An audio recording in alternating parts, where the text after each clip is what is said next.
So నమస్తే, మనతో పాటు కొంతమంది స్టాఫ్ నర్సింగ్ బాధితులు కూడా ఉన్నారు. ఒకసారి మాట్లాడదాం. అక్క నమస్తే. అక్క నమస్తే అండి. మామిడిపల్లి విలేజ్ బాలాపూర్ మండల్ అండి, నియర్ శంషాబాద్ దగ్గర ఉంటుంది. గత 22 డిసెంబర్లో నోటిఫికేషన్ స్టాఫ్ నర్సుది ఇచ్చారు. అయితే ఇచ్చారు. ఆగస్టులో 2వ తారీఖు ఎగ్జామ్ జరిగింది. ఆగస్టు 5వ తారీఖు రిజల్ట్ ఇచ్చారు. 80 మార్కులకు అది 80 మార్కులకి నాకు 54 మార్కులు వచ్చాయి. మిగతా 20 మార్కులు గవర్నమెంట్లోనే చేసి ఉంటే 1 ఇయర్కి 4 మార్క్స్ యాడ్ అవుతాయి. నాకు 1 ఇయర్కి 4 మార్క్స్ యాడ్ అయినాయి. 54 4 + 58. ఆ 58 రిజల్ట్ ఎప్పుడు వచ్చిందని అంటే మొన్న డిసెంబర్ 18వ తారీఖు నాకు 1 ఇయర్ది మార్కులు యాడ్ అయినట్టు చూసుకోమన్నారు వెబ్సైట్లో. పూర్తిగా ఫలితాలు ఏమి ఇవ్వలేదు. మీ డీటెయిల్స్ కరెక్టేనా, మీ కరెక్ట్ ఉంటే, మీ ఎక్స్పీరియన్స్ ఏమైనా కలిసి ఉంటే, ఏమైనా అబ్జెక్షన్ ఉంటే పెట్టండి అని అన్నారు. 18వ తారీఖు చూసుకున్నాను. 58 మార్కులు వచ్చాయి. సంతోషించాను నేను.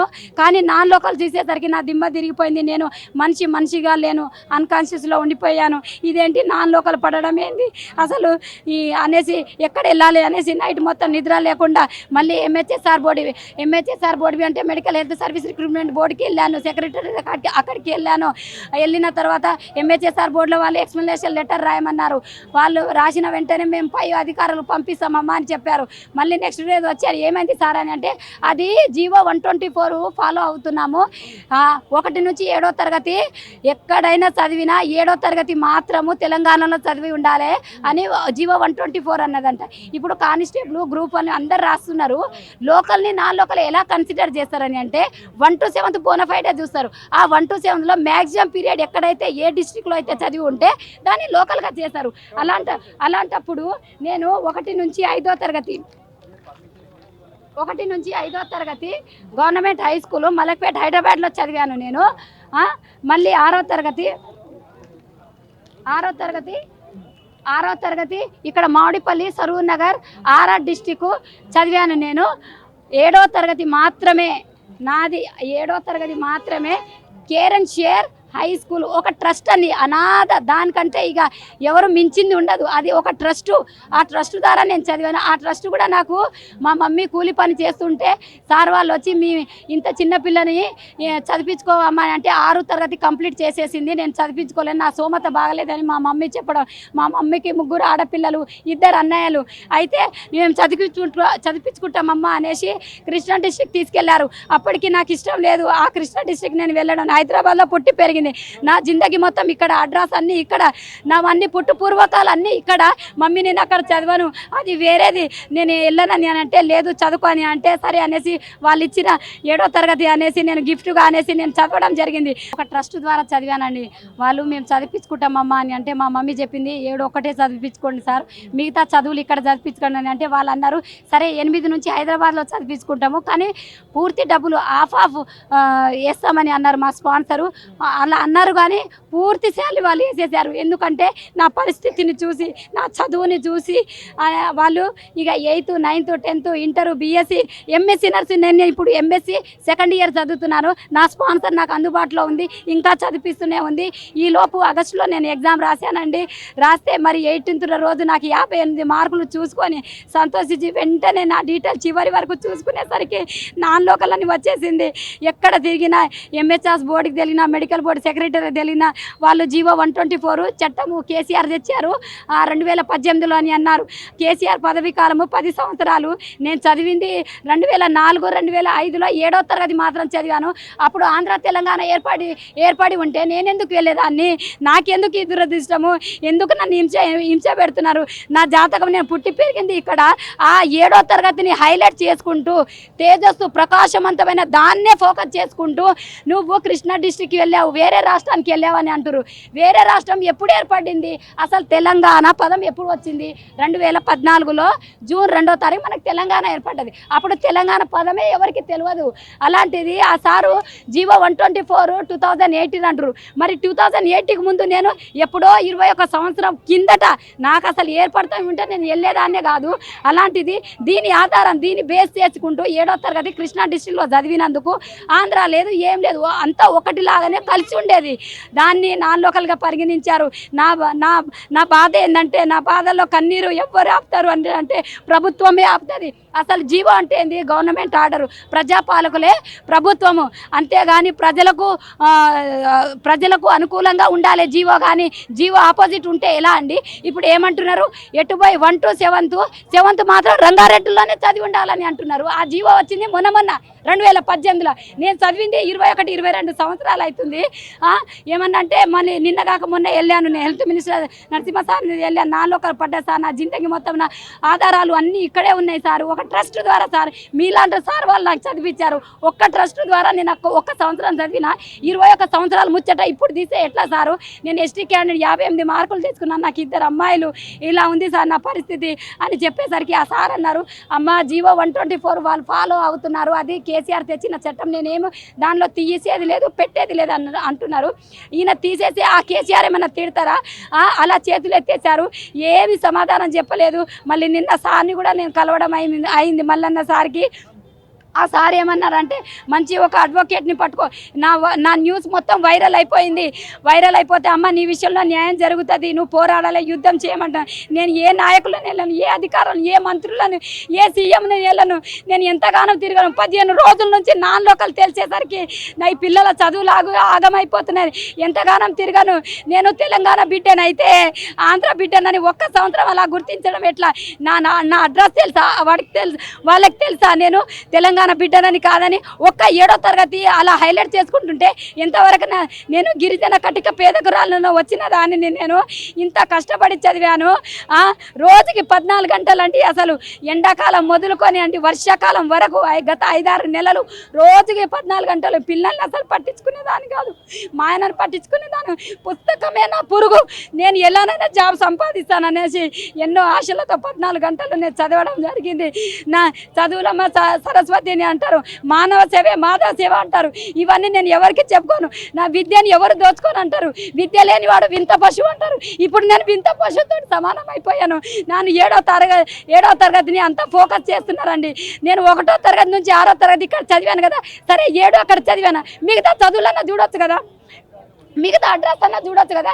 8 నుంచి మళ్ళీ బీఎస్సీ వరకు ఎంఎస్సీ 2nd ఇయర్ ప్రస్తుతం నేను ఉంటున్నది. మా అమ్మవారిది నా మ్యారేజ్ అయినది మొత్తము బాలాపూర్ మండలే వస్తుంది. నా మ్యారేజ్ కూడా బాలాపూర్లోనే అయిపోయింది. ఎందుకంటే నన్ను ఇంతగా హింసిస్తున్నారు? ఇంకోసారి అండి మీరు నాన్ లోకల్గా ముద్రిస్తే నేను నా భర్త ఉరి శిక్షకైనా రెడీ ఉంటామండి.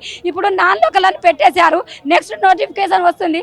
సీఎం సార్ ఏంది సంవత్సరానికి నేను జాబులు ఇస్తా అని అన్నారు, కరెక్టే ఉంది. నేను ఎగ్జామ్ రాస్తాను, మళ్ళీ నాన్ లోకలే, అటు నా లోకలే. ఏ లోకం, పరలోకమా, భూలోకమా, మధ్యలోకమా, చావులోకమా, నేను ఏ వరకు చెప్పుకోను. నా బాధలో కన్నీళ్ళు ఎలా ఆపను? ఏ ప్రభుత్వానికి చెప్పుకోను, ఏ అధికార కాలు పట్టుకోను, ఏ మంత్రుల కాలు పట్టుకోను. ఎందుకండి నేను ఎంత మాట్లాడినా కూడా నాకు అసలు కళ్ళలో నీళ్ళు కూడా రావట్లేదు. ఎందుకంటే 15 రోజుల బాధ అనుభవించిన వాళ్ళకి తెలుస్తుంది. లోకల్ వాళ్ళని లోకల్గా గుర్తించాలి, అంతేగాని లోకల్ వాళ్ళని నాన్ లోకల్ పెట్టి నాన్ లోకల్ వాళ్ళని నాన్ లోకల్గా పెట్టడం ఏం చట్టం అండి అది? 2018 అని అంటే అంతకు ముందున్న వాళ్ళు ఏం చేయాలి? వాళ్ళు నాలాంటి పరిస్థితి వేరే వాళ్ళకి ఏర్పడొద్దని ఇప్పుడు అంత వైరల్ అయిపోతే అందరు ఏమంటున్నారు, ఒక 2-3 తరగతులు చదవలేకపోతే, తెలంగాణలో చదివలేకపోతే నాన్ లోకల్ అని పెట్టి ఉన్నారు కదా. అయితే మనం ఏం చేద్దామని అంటున్నారు అందరూ, బోనాఫైడ్లు ఇక్కడ చదువుకున్నట్టే వాళ్ళకు లంచం ఇచ్చేసి బోనాఫైడ్లు తెచ్చుకుంటున్నారు. మరి నాకు ఆ విషయం తెలిసి ఉండేది. నేను ఆగస్టులోనే అనుకున్నాను, 7వ తరగతి ఇక్కడ చదివినా కదా, అదే ప్రైవేట్లో దాంట్లో తెచ్చుకొని ఒక 10,000 20,000 పడేసి తెచ్చుకునేదాన్ని. కానీ నా ఇంట్లో నేనే దొంగతనం చేయాల్సి వస్తుంది. ఇప్పుడు నాది ఇట్లా పబ్లిక్ వైరల్ అయిపోయింది. నా ఇంట్లో నేను దొంగతనం చేయడం ఏంటండి? నేను చదువుకున్న సర్టిఫికేట్ పెట్టిన అప్పుడు ఆంధ్ర తెలంగాణ లేదు. దీన్ని హైలైట్ చేసుకుంటూ నన్ను ఇంతవరకు పరిగణించడం ఎట్లా? నేను ఎటు వెళ్ళాలి? ఏ జీవోలు చూసుకున్నా అండి. ఇప్పుడు ఏమంటున్నారంటే, ఒకప్పుడు జీవోలంట 1 నుంచి 10 వరకు చూసుకునేటోళ్ళంట. ఆ ప్రకారంగా చూసుకున్నా నేను నాన్ లోకలేనంట. ఈ జీవో 124 2018 కేసీఆర్ పెట్టినది కూడా నేను నాన్ లోకలేనంట. అంటే నేను దురదృష్టమా అండి? నేను మనిషిగా పుట్టడం నా దురదృష్టమా? లేదండి. చూడండి మీలాంటి సార్ వాళ్ళు ఉన్నోళ్ళు ఒక ట్రస్ట్ నన్ను ఆదరించారు. వాళ్ళు ఇచ్చిన గిఫ్ట్ని నేను కాదనక నేను హైదరాబాద్లోనే చదువుతాను అంటే వాళ్ళు నా తల్లిదండ్రుల అనాథ వాళ్ళు ఆశ్రయించుకున్నప్పుడు నేను అక్కడ చదివాను. దాన్నే వాళ్ళు ఈ కృష్ణా డిస్ట్రిక్ట్ వెళ్ళిపోయినాం అనేసి నన్ను ఇంతగా హైలైట్ చేసుకుంటూ జాబ్ నుండి నన్ను తొలగించారనేసి ఆ సర్టిఫికేట్ వెరిఫికేషన్లో నా పేరు లేదు. గత 6 రోజుల నుంచి సర్టిఫికేట్ వెరిఫికేషన్ అందరికీ జరిగిపోతుంది. సర్టిఫికేట్ వెరిఫికేషన్ రేపటితోటి లాస్ట్. నాకు పిలవట్లేదు ఎందుకంటే నా లోకలు నా బాధను ఎవరికి చెప్పను. దయతలిసి రేవంత్ రెడ్డి సారు కానీ మీ 2 నేత్రాలు నాపై ఉంచి సారు నాది మొత్తం ఇది నా ఆశను చిగురింప చేయండి.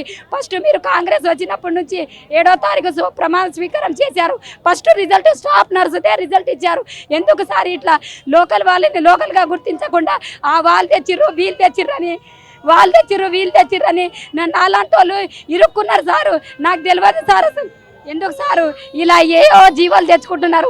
ఆ జీవాలు తెచ్చుకుంటే మరి ముందున్న చదువు పీరియడ్లు వాళ్ళు ఏమైపోవాలి. ఇప్పుడు అందరికీ వైరల్ అయింది ఏంటంటే 2-3 తరగతులు ఏవైనా మిస్ ఉంటే ఇక్కడ ప్రైవేట్లో లంచం ఇచ్చి తెచ్చుకుంటున్నారు.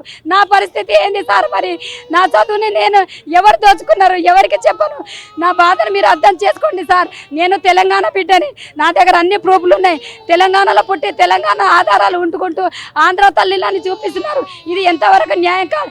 అధికారులు మంత్రులు నా విషయంలో మీరు దయదాల్చి జాలి కనికరం ఉంటే సారు నా విషయంలో నా జాబు నాకే ఇవ్వండి సారు. 58 మార్కులు వచ్చినా నన్ను జాబ్లో నన్ను చేర్చుకుంటలేరు. అదే ఎస్సీ క్యాండిడేట్ అయి ఉండి 40 మార్కులు వస్తే వాళ్ళని పిలిపించుకుంటున్నారు. నా దురదృష్టం సార్ 7వ తరగతి అక్కడికి వెళ్ళడం. నాకు తెలుసా సార్ ఆంధ్ర తెలంగాణ అనేసి. అట్లా అయితే ఇప్పుడు కొత్త సీఎం వాళ్ళు ఎవరైనా వచ్చి ఏమంటారు ఈ తెలంగాణని 2 డివైడ్గా చేస్తారు. చేస్తారు 10 సంవత్సరాల ముందే నాకు తెలిసిపోతుంది సార్. అట్లా తెలియదు కదా సార్. ఇది ఎంతవరకు న్యాయం సార్? ఇలా అన్ని జిల్లాలు విడిగొట్టడము, నాలాంటి వాళ్ళు ఇరుక్కోవడము ఇది బాధాకరమైన విషయము, దుఃఖకరమైన విషయము సార్. మీరు పిల్లల ముఖమైన చూడండి, నన్ను నాన్ లోకల్గా గుర్తించకండి. మీ దగ్గర ఎటువంటి ఆధారాలు ఉన్నాయి నాన్ లోకల్గా గుర్తించడం? 1 సంవత్సరం అలా పరిగణిస్తున్నారే. అప్పుడు ఆంధ్ర తెలంగాణ లేదు సార్. నా విషయంలో మీరు ఎన్నో ఆశలు పెట్టుకున్నాను. నేను రాసిన 80 మార్కులకైనా 55 మార్కులు ఎక్కడ పోవనుకున్నాను. అయినప్పటికీ 54 రావడము, ఆ 1 ఇయర్ కరోనా టైంలో నీలపూర్లో నేను చేయడము, నాకు 58 మార్కులతోటి జాబ్ వస్తుందని నేను 1000 కళ్ళతో ఆశపడ్డాను. పిల్లలు ప్రతిదీ జూ పార్క్కి బట్టలు అవి ఇవి కొనియమని అన్నప్పుడు అమ్మ నాకు జాబ్ వస్తుంది. ఇప్పుడు రేవంత్ రెడ్డి సార్ గెలవగానే మన రిజల్ట్ వస్తాయి, నాకు జాబ్ వస్తుంది, మీ ఆశలన్నీ నెరవేరిపోతాయి. సీఎం సార్ కంటే ఎక్కువ అయిపోతాను నేను. నా గవర్నమెంట్ జాబ్ వస్తే అంతగా ఫీల్ అయినాను. కానీ నా ఆశని నా పచ్చదనాన్ని ఎండిన స్థితిలో చచ్చిపోయిన శవంతో చేశారు. నా చదువు లేకుండా నా విద్యను ఎవరు దోచుకున్నారు? ఏ నాయకులు దోచుకున్నారు? నా చదువుని చదువులాగా భావించండి. నా విద్య ఎక్కడికి పోకుండా నాన్ లోకల్ని తీసేసి నన్ను లోకల్గా మానవ సుజాతగా గుర్తించండి. ఇదే నా చివరి ఆకాంక్ష సార్. సీఎం సారు మీ పాదాలకి వందనాలు. సో ఇది పరిస్థితి. ఒక స్టాఫ్ నర్సింగ్ జాబ్ కష్టపడి చదివి 1వ తరగతి నుండి BA ఇప్పుడు MSc వరకు చేసిందట. సో 1st నుండి 7th వరకు పరిగణన తీసుకున్న ప్రకారం చూసుకుంటే 1st నుండి 6th వరకు తెలంగాణలో చదివి ఒక 7th క్లాస్ ఒకటే కృష్ణా డిస్ట్రిక్ట్లో చదివిందని చెప్పేసి నాన్ లోకల్ కింద పరిగణించాలని చెప్పేసి ఆమె ఆవేదన పడుతుంది. సో ఆమె బాధని అధికారులు ఎవరైనా పట్టించుకొని ఆమెకి ఏదైనా న్యాయం జరగాలని చెప్పేసి ఆమె కోరుకుంటుంది. సో ప్లీజ్ ఆమె బాధ ఎవరైనా చూసి ఆమె న్యాయం చేయాలని కోరుకుంటుంది.